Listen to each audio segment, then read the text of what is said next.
নমস্কার বন্ধুরা, আজ আমি শত্রু দমন নিয়ে কিছু বলবো। তো শত্রু তো মানুষের থাকেই, কম বেশি সবারই থাকে। তো শত্রুকে যদি মহাশত্রুকে আপনি দমন করতে চান, আপনি একটি নতুন মাটির হাঁড়ি কিনে আনুন,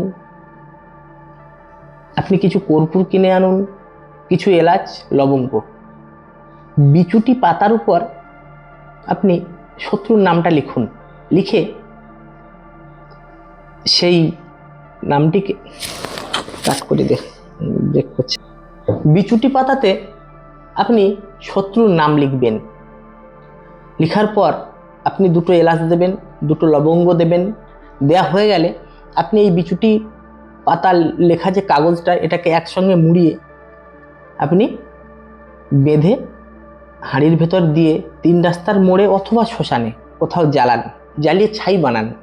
এই ছাইটা বানানো হয়ে গেলে এই ছাইটা আপনি আপনার শত্রুর বাড়ির সামনে ছড়িয়ে দিন।